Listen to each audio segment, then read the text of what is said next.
La práctica que aparece en el esquema con el número 16 también ha aparecido puntualmente de pasada en lo que llevamos compartiendo. La serenidad, la armonía, la calma y el ver de verdad la vida tienen mucho que ver con esta práctica. Daros cuenta que la mente está siempre pendiente del qué. ¿Qué pasa? ¿Qué deja de pasar? ¿Qué hago? ¿Qué dejo de hacer? Estamos siempre en esas diatribas. Y en esas diatribas, en medio de las mismas, se nos escapa, lo hablábamos con vivir el momento presente, se nos escapa lo que realmente es importante. Y lo importante no es el qué, sino el cómo vivo el qué. Eso es lo importante. No el qué, sino el cómo vivo el qué. El qué, sea lo que sea, no es casual. El qué, sea lo que sea, tiene un sentido. Aunque la mente no sepa discernirlo, tiene un sentido. A partir de ahí, que tu atención se enfoque, que tu atención se centre en cómo vives el qué. No tanto en el qué, sino en el cómo vives el qué. Mirad, aquí hay personas en esta sala que están, entre comillas, enfermas. Tendríamos mucho que hablar al respecto, porque nadie está enfermo. Está enfermo el coche que ocupamos. Está enfermo el cuerpo que ocupamos. Es imposible que enfermemos. Lo que yo soy es imposible que enferme. De la misma manera que es imposible que muera. El cuerpo físico en el que estoy encarnado morirá. Y es posible que enferme. Pero nosotros nunca.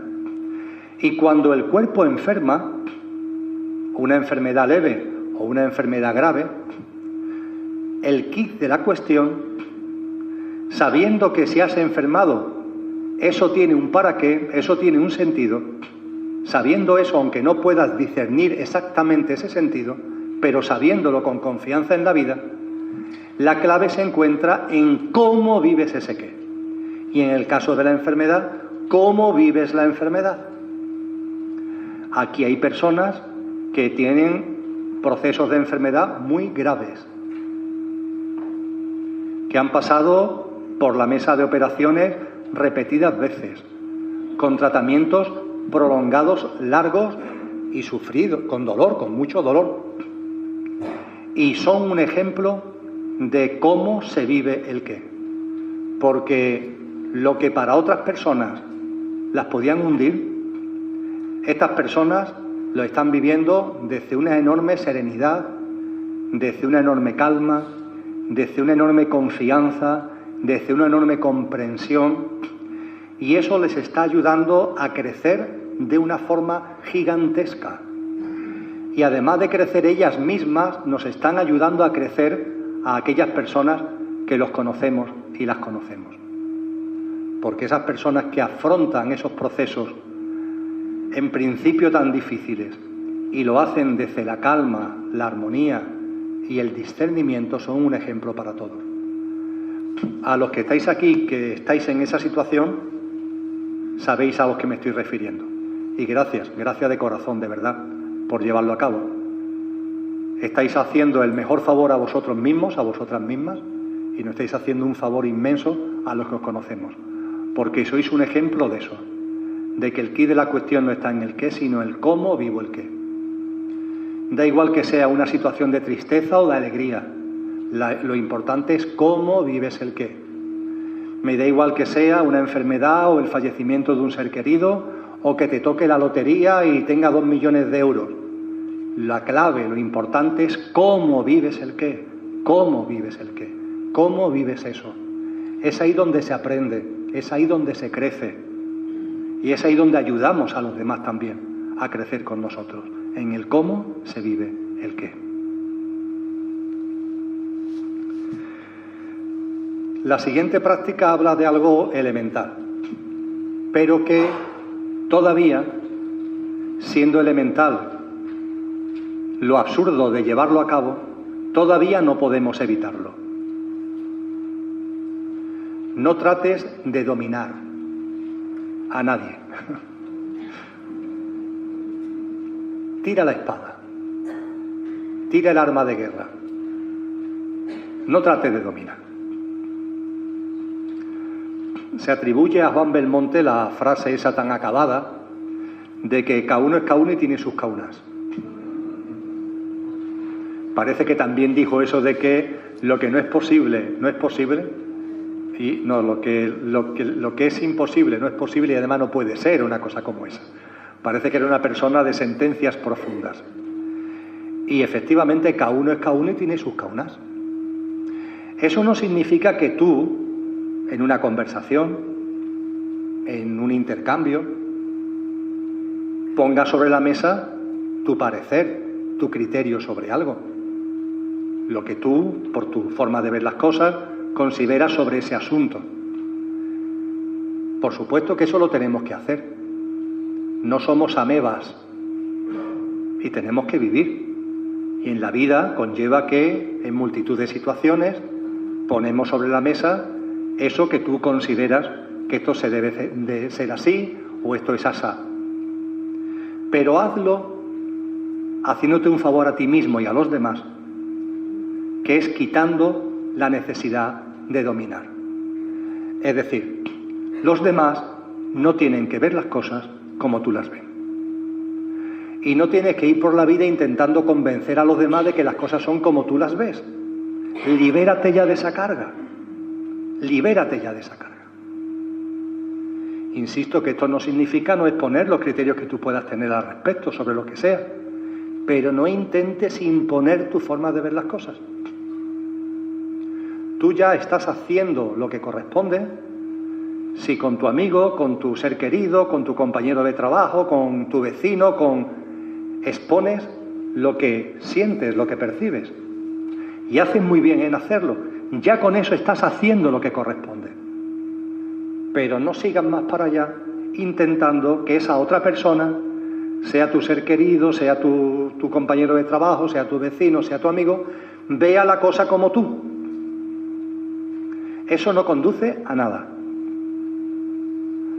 Daros cuenta que, y esto, yo estuve muchos años en política, y esto se enseña en el debate político, cuando tú te muestras muy vehemente, en la defensa de algo, tú crees que lo estás haciendo bien, o puedes creer que lo estás haciendo bien. Pero curiosamente, en lugar de atraer a las personas a tu posición, las estás alejando por tu vehemencia. Hay personas que dicen, es que yo no puedo evitar esta vehemencia. Bueno, pues una maravillosa forma de evitar la vehemencia es cuando te das cuenta que siendo vehemente es la mejor forma de que se vayan al extremo contrario. Porque estás provocando una especie de repulsión.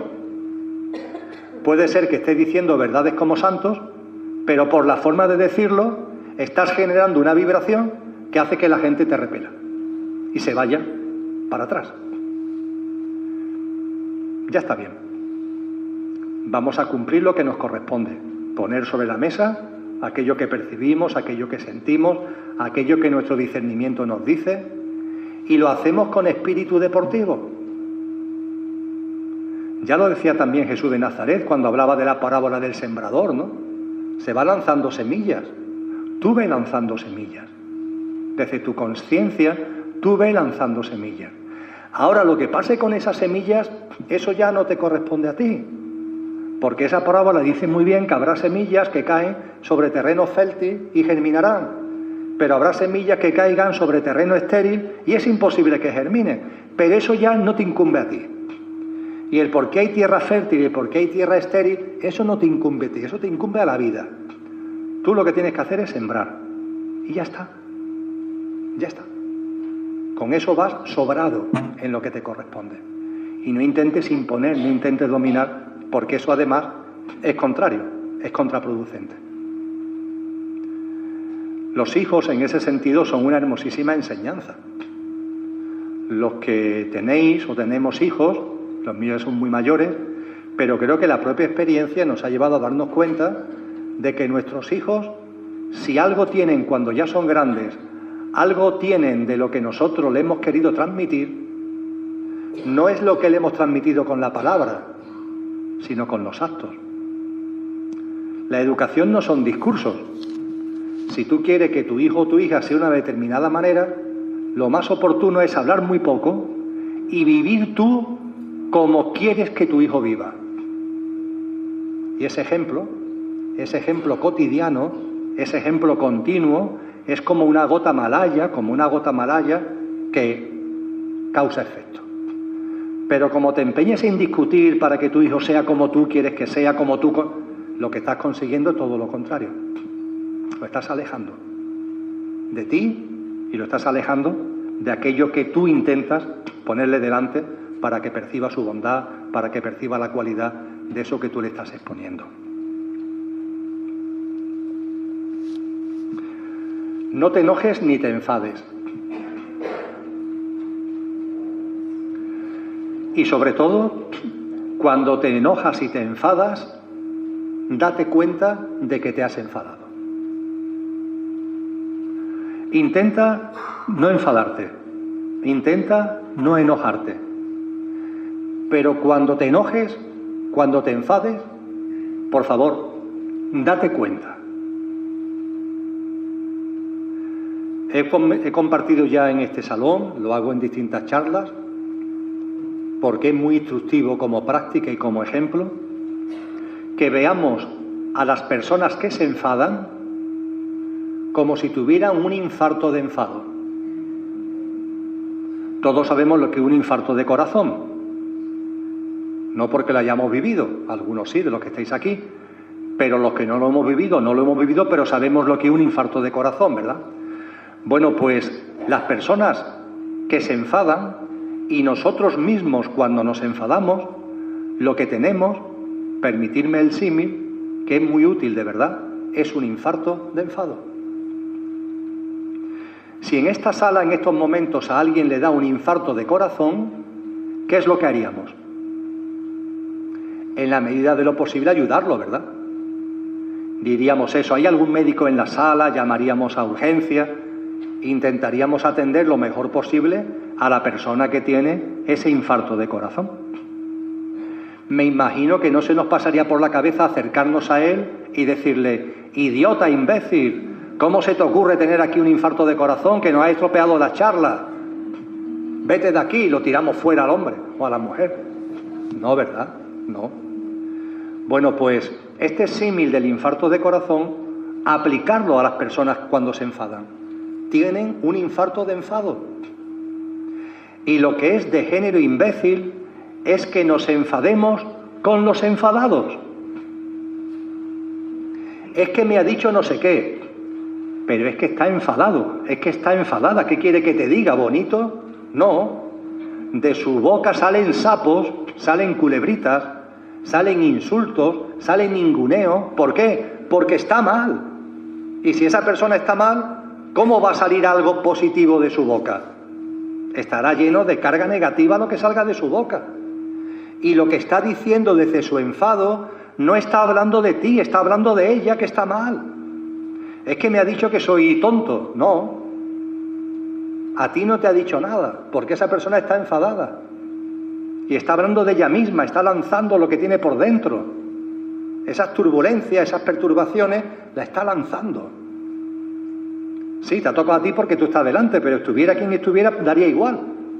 Lo está utilizando de pantalla, entre comillas, para lanzar lo mal que se encuentra. Y ante eso lo que tenemos que hacer, por favor, es no contagiarnos con el enfado de los enfadados. Porque en la vida cotidiana hay días que nos levantamos enfadados. Y como no nos dedicamos 5 minutos para cambiar nuestra actitud, como decíamos hace un rato, nos lanzamos a la calle con nuestro enfado. Somos una bomba. Llegamos a nuestra actividad laboral y aunque los demás no estén enfadados, con nuestro enfado no tardaremos mucho en enfadar a alguien. Con alguna palabra, con algún gesto, con algún ninguneo, con lo cual ya habrá 2 enfadados en la oficina. Y eso se irá multiplicando y al final de la mañana todo el mundo estará enfadado en la oficina. Hay días que tú no te levantas enfadado, pero llegas a la oficina y hay algún enfadado. Y como nos dejamos contagiar por el enfado de los demás, tú te enfadas. Eso hace que en la vida de las personas haya tanto tiempo porcentualmente hablando en la que estamos enfadados. Nos enfadamos nosotros mismos por nuestras cosas y por el contagio de los enfadados que hacemos su enfado nuestro. Entonces nos damos cuenta y decimos, ya está, hombre, ya está. Pues bien, aún así os enfadaréis, con enfadados. No pasa nada. Por favor, simplemente daros cuenta. Mira, lo que decía Emilio el otro día allí en la Politécnica, me ha pasado esta mañana o esta tarde. Sin darme cuenta, antes de darme cuenta, me he enfadado con un enfadado. Pero ¿te has dado cuenta? ¿Has tomado conciencia de que te has enfadado con un enfadado? Os aseguro que en ese darte cuenta y aceptarlo, no te pelees contigo, no digas qué idiota soy, qué tonto, qué tonta soy. No, me he vuelto a enfadar con un enfadado, me he vuelto a enfadar. Tomas conciencia. Y simplemente por el hecho de tomar conciencia, os aseguro que cada vez os enfadaréis menos. Y que el enfado, cuando se produzca, cada vez durará menos. Simplemente por tomar conciencia y aceptar, tomar conciencia y aceptar. Pero hay que tomar conciencia, claro. Hay que observarte. Te tienes que autoobservar. Me volví a enfadar. Me volví a enfadar. Otra vez me he vuelto a enfadar. Si queréis apuntarlo en un diario, apuntarlo en una agenda, me he vuelto a enfadar. Y en la toma de conciencia está la llave de la transformación. Porque ese enfado irá viniendo cada vez menos. Está más que comprobado, los sabios lo han llamado la práctica de la nariz vertical. Nariz vertical, te observas, estás atento a ti. Al estar atento a ti te das cuenta que te has enfadado. Y no te peleas, lo aceptas. Y simplemente por el hecho de darte cuenta, tomar conciencia y aceptarlo, ese enfado, insisto, irá apareciendo cada vez menos y durará cada vez menos. La otra práctica que viene a continuación en el guión es con relación a las dudas. En muchas ocasiones aquí en el descanso, o al finalizar, o antes de empezar, hay personas que se me acercan y dicen, mire, yo es que tengo una duda, o yo es que tengo dudas sobre esto, dudas sobre aquello. Y lo suelen decir como con ofuscación, como rechazando esa duda que tiene. Tengo esta duda aunque me gustaría no tenerla, pero la tengo. A ver si nos damos cuenta de que las dudas son un factor de impulso para nuestro crecimiento. Tengo una duda, pues hay que aplaudirte. ¿Cómo aplaudirme? ¿Por una duda me vas a aplaudir? Claro que sí. Porque si tienes dudas, significa que te estás planteando cosas, que te estás haciendo preguntas, que no eres una ameba. Y te tenemos que aplaudir. Claro que sí. Y no consientas que entre por ahí la mente con sus juegos y te paralice. Porque la duda es maravillosa. El problema es cuando la convertimos en una duda que te paraliza. Una duda que te anquilosa. Una duda pasiva. Las dudas tenemos siempre que ponerlas en activo. Que sean dudas activas. ¿Tienes dudas? Estupendo. Te preguntas cosas, indagas, buscas. Transforma siempre la duda en algo activo, algo que te ayude a crecer. Y menos mal que tenemos dudas. Todos tenemos dudas, faltaría más, de unas cosas, de otras. Y las dudas son estupendas. Que no te paralicen, que no se conviertan en dudas pasivas, sino que tú en tu conciencia las transformas en algo activo que te ayuda a crecer, a preguntarte, a leer cosas que antes no leías, a ver películas que antes no veías, a ver vídeos que antes tampoco hubieras visto, a hablar con personas que antes no hablarías, ir a sitios que antes no irías. Transfórmala en activo. Y ya verás que entonces la duda es una fuente de crecimiento para ti. No es nada ofuscante ni frustrante. Es un regalo que la vida te hace. La ley del efecto contrario. Práctica 20. Antes hablábamos del bastón con los dos polos. Tiene algo que ver con esa práctica, aunque tiene también diferencia, tiene matices distintos.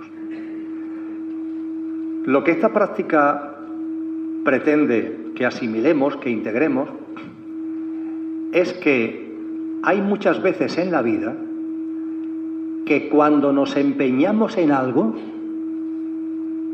y ahí estamos con esfuerzo, ahí una vez y otra vez, cuanto más nos empeñamos, cuanto más nos esforzamos, más lejos lo tenemos. La mente piensa que no, que con el empeño, con el esfuerzo, pero hay algunos ejemplos que son muy evidentes. El más evidente de todos: dentro de un rato nos iremos a la cama. Cuando nos acostemos, habrá personas que nos durmamos rápidamente. A otras personas les cuesta más trabajo conciliar el sueño. En cualquier caso, todos en nuestra vida, todos los que estamos aquí seguro en algún momento, hemos tenido noches en las que nos ha costado trabajo conciliar el sueño, ¿verdad? Y hemos querido dormirnos y nos esforzamos por dormirnos. ¿Os habéis dado cuenta que cuanto más nos esforcemos en dormir, más despiertos estamos? Más se aleja el sueño. ¿Cómo llega el sueño? Acontece. El sueño acontece, sucede. No eres consciente y te duermes. El cuerpo es también un gran maestro al respecto. Hay cantidad de cosas en nuestro organismo que suceden. El corazón late. ¿Hay que esforzarse para que el corazón lata? No, late. Hasta que un día deje de latir, pero durante muchos años late. Esta tendencia continua de inspiración, de respiración, sucede. Todo el círculo de sangre, los líquidos linfáticos, el sistema nervioso, todo lo que está continuamente en acción en nuestro cuerpo, acontece. No hay que estar pendiente, no hay que estar esforzándose. Eso no significa cruzarse de brazos. Esto no es una llamada a la inacción, pero sí es una llamada a que nos demos cuenta que el esfuerzo, a la que en demasiados momentos a ese esfuerzo somos adictos, no suele conducir al fin que pretendemos. Nos deberíamos dar cuenta que cuando en la vida las cosas no acontecen, en lugar de esforzarnos para que acontezcan, deberíamos irnos por otro camino. Simplemente. ¿Que esto no cuaja? Pues no te sigas esforzando. Dedícate a otra cosa, céntrate en otra cosa. No sigas ahí. Y a lo mejor la vida te da una sorpresa. Porque en el momento en el que dejas de esforzarte y ya te has centrado en otra cosa, eso sucede. Hay un ejemplo que nos ha pasado a todos. Estamos hablando en una conversación con un amigo, con una amiga, y queremos hacer referencia a una persona. Y en ese preciso momento no nos acordamos de su nombre. O queremos hacerle referencia a una película y en ese momento no recordamos el título de la película. ¿Os ha pasado, verdad? ¿Os acordáis del nombre o del título dándole vueltas y vueltas y vueltas? No. ¿Cuándo os acordáis? Cuando dejáis de pensar en eso. Cambiáis el tema o vais a otra conversación y no tarda mucho tiempo y aparece el nombre de la persona o el título de la película. Reflexionar sobre esto. como todas las cosas que estamos comentando, pasarlo por vuestro filtro. Aplicarlo en la medida de lo posible a vuestra vida cotidiana. No se trata de no tener objetivos, no se trata de no actuar, no se trata de no darnos cuenta que para conseguir cosas, el propio crecimiento en conciencia, la perseverancia es necesaria. Pero una cosa es la perseverancia, otra cosa es el esfuerzo. El esfuerzo es eso que te está haciendo daño, es eso que te está desgastando, es eso que tú sabes que te estás dando contra la pared. No te cargues con ese tipo de comportamiento, de conducta. Hay gente que me dice, Emilio, ¿y yo cómo sé que las cosas que quiero acometer tienen que ver conmigo o son inventos, fantasía de la mente? Muy sencillo, estate atento a la vida. Porque cuando las cosas que queremos acometer, proyectos, actividades, lo que sea, tienen que ver contigo de verdad, la vida juega a favor. Como por arte de magia las cosas se van articulando a favor. En cambio, cuando lo que tú quieres hacer, lo que tú quieres proyectar, la actividad que tú quieres llevar a cabo, realmente no tiene que ver contigo, sino que es una fantasía, una invención de tu mente, no cuadra. Todo es cuesta arriba, todos son problemas. Y esa es la vida que te está diciendo, este no es tu camino es otro. Y no te empeñes en estar ahí dándote contra la pared. Vete hacia otro lado, porque este no es tu camino. De verdad que cuando la vida queremos llevar a cabo un proyecto, una actividad, cualquiera que podáis tener ahora mismo en la cabeza, y todos son problemas y todo es cuesta arriba, libérate. Ese no es tu camino. Porque si lo fuera, no sería así. No estaría tan lleno de conflictos, de choques, de impedimentos, de obstáculos.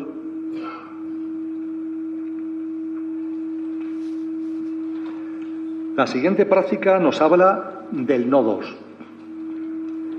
Vamos llegando a las últimas prácticas que son, por decirlo de alguna manera, un poco más profundas, por decirlo de alguna manera. ¿Qué es esto del no dos? Aquí estáis personas, lo habéis compartido conmigo, lo compartís entre vosotros, que vamos teniendo una percepción de que realmente la vida no es la división, la separación, la fragmentación que antes pensábamos.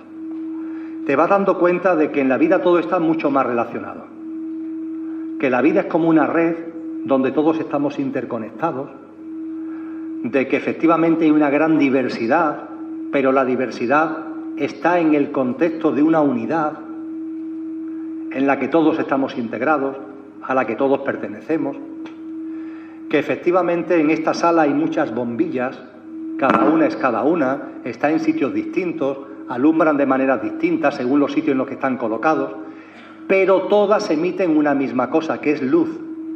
Y nosotros todos emitimos una misma cosa, vosotros, yo, que es vida, la vida misma. La vida que nos rodea, la vida que somos nosotros, la luz que somos nosotros. Y vamos percibiendo esa interconexión, esa relación en red.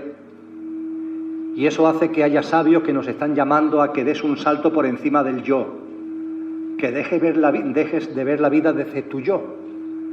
Y nos hablan de la transpersonalidad, de la interhumanidad, el percibir que el otro tiene mucho que ver contigo, tú tienes mucho que ver con el otro, por muchos kilómetros de distancia que haya, ir percibiendo eso. Y como telón de fondo de todo esto está la unidad, subyacente en todo lo que existe. Pues bien, vamos a darnos cuenta que ese término de unidad, que más de uno lo repetimos con cierta frecuencia, no pasa de ser algo teórico.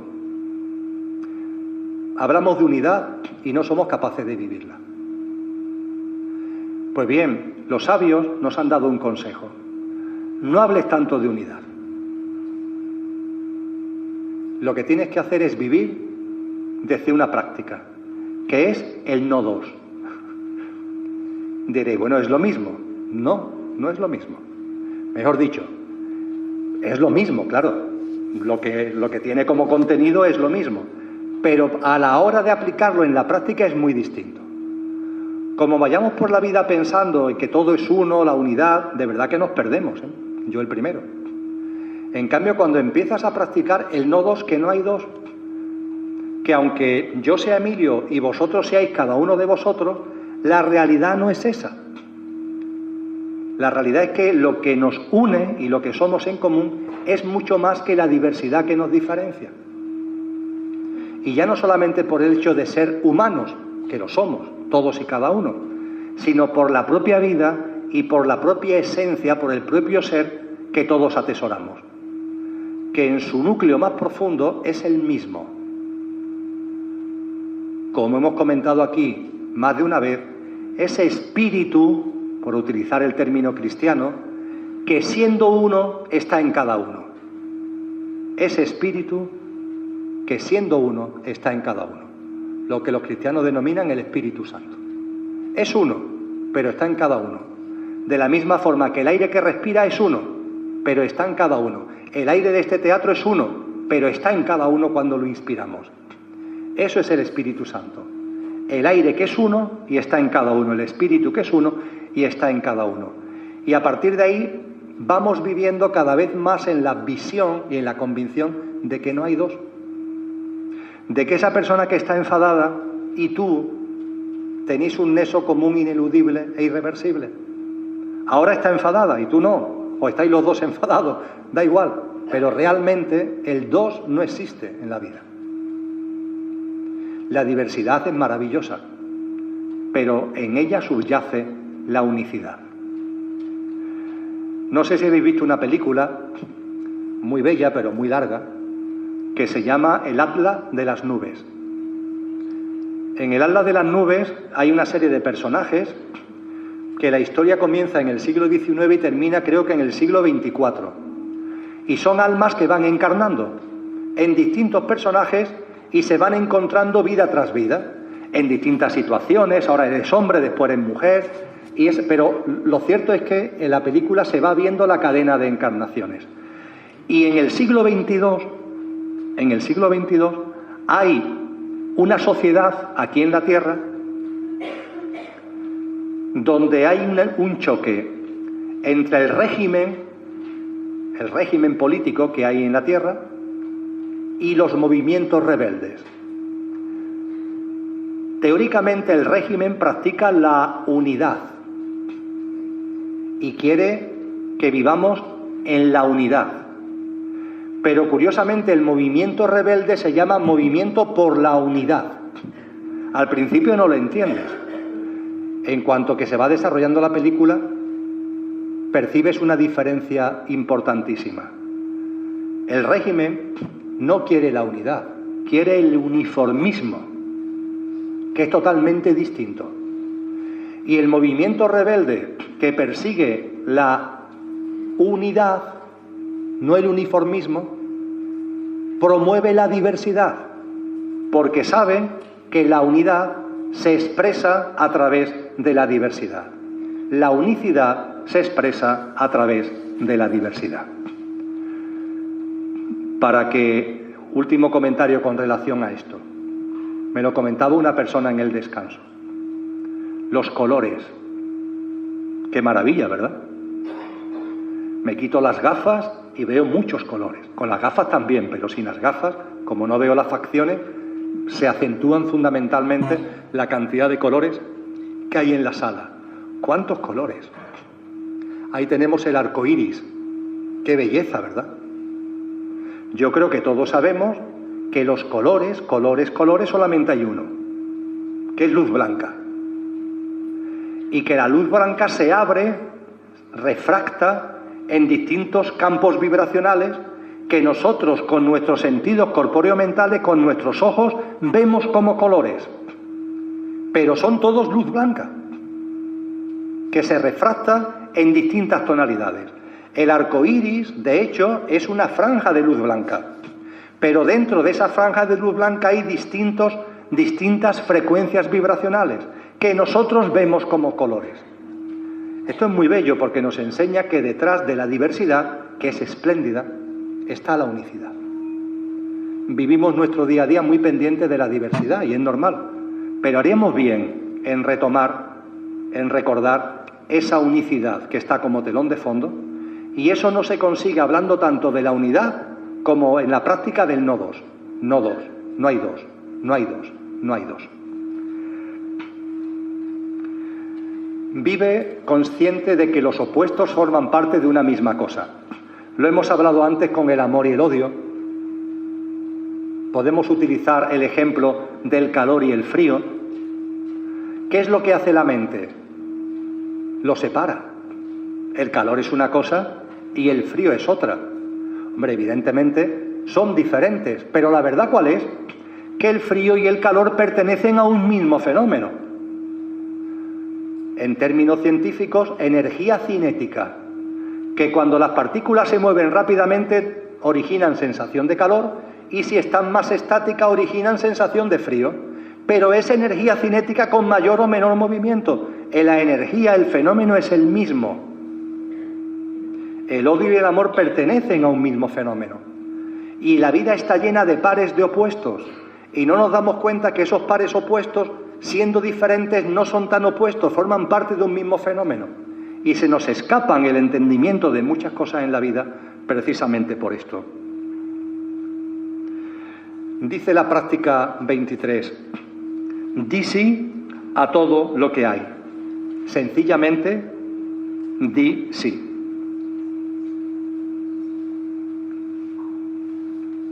Es complicado, ¿no? Vamos a intentar no enfadarnos, dejar de dominar y sobre todo y fundamentalmente, puesto a no enfadarnos y a no dominar, por favor, no nos enfademos con la vida y no intentemos dominar la vida. Decía un sabio muy sabio, en la vida hay asesinos, así es. En la vida hay santos, así es. Y si hay asesinos y hay santos, la vida sabrá por qué. La vida sabrá por qué. Tú lo que tienes es que constatar que hay asesinos y que hay santos, que hay altos y hay bajos, hay rubios y hay morenos. Así es. No te pelees. Tiene su sentido. Daros cuenta, y con esto vamos a ir terminando porque las otras dos prácticas las puedo meter dentro de lo que voy a comentar ahora. Daros cuenta de lo siguiente. Lo hemos denominado en las charlas de muchas formas: espíritu, energía, consciencia, lo que realmente somos. El nombre es lo de menos. Todas las tradiciones espirituales, todos los sabios y sabias nos han hablado de que hay un principio primordial. Algunos lo llaman divinidad, otros lo llaman de otra forma distinta. Hay algo primordial que, como dijo San Juan de la Cruz, no tiene origen y es origen de todo lo que lo tiene. No se puede decir de una manera más impecable. No tiene origen y es origen de todo lo que tiene origen. Y esa chispa primordial, ese principio primordial, de él nace todo lo que conocemos y nace el universo. Y la propia expansión de la creación del cosmos, del universo, se debe también a eso. A los nombres que he utilizado, divinidad, chispa divina, como queramos denominarlo, os traigo un nombre ahora que está cogido de las culturas orientales y que a muchos os suena: el Tao. El Tao. El Tao es eso. Para el taoísmo, para las corrientes espirituales orientales, el Tao es el principio de todo. Y lo que impulsa todo es a su vez el principio origen y el principio motor que todo lo impulsa. Y también el orden natural que está en todo lo que existe porque tiene un mismo principio motor que le otorga ese orden natural. Todo eso es el Tao.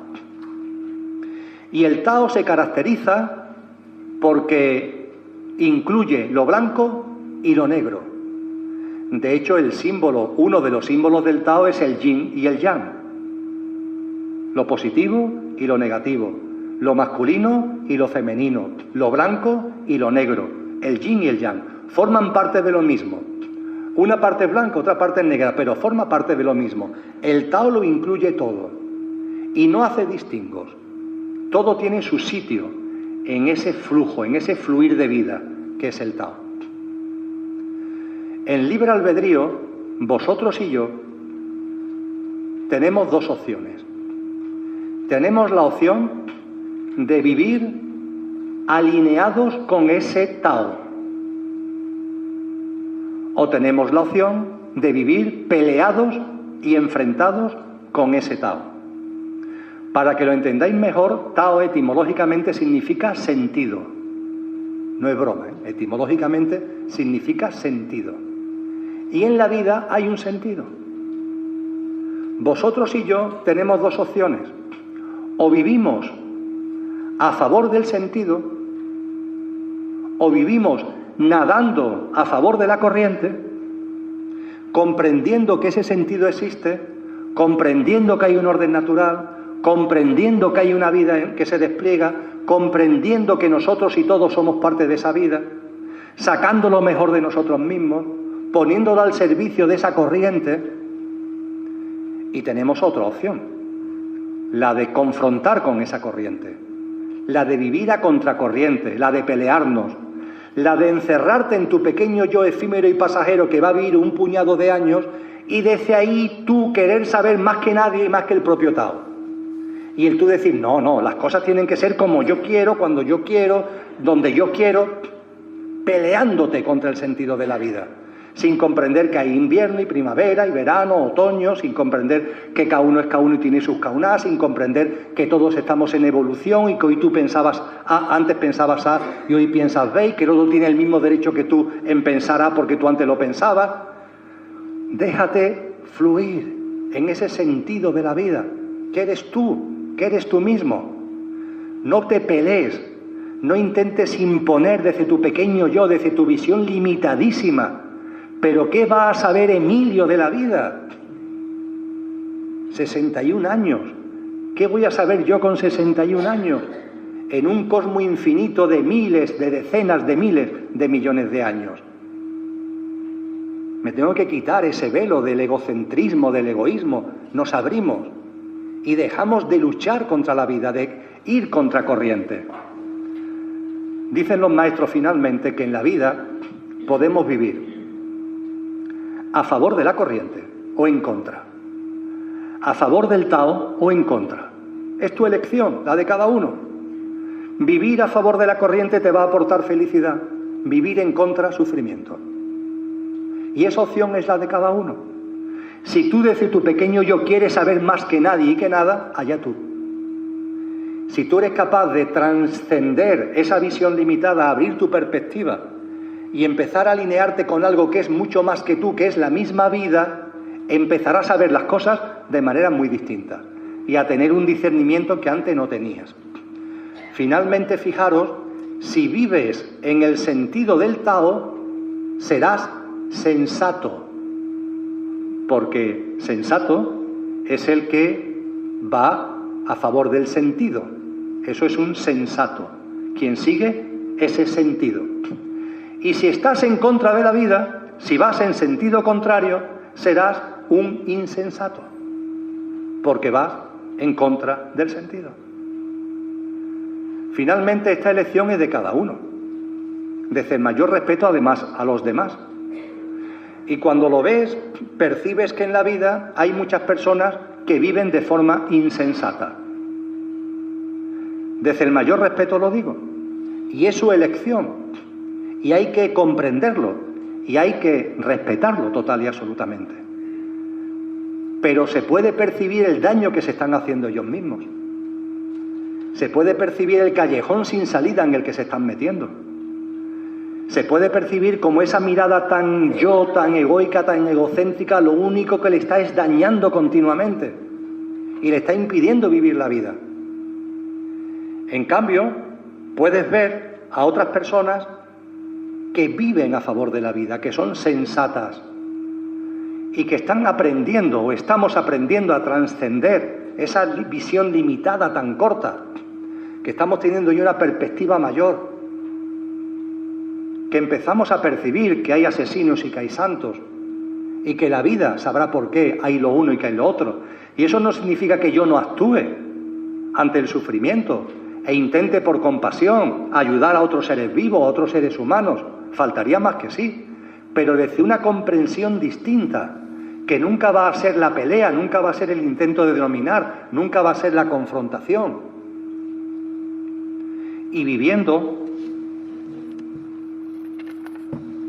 a favor del Tao, es cuando adquiere toda su intensidad la práctica 24 y la práctica 25.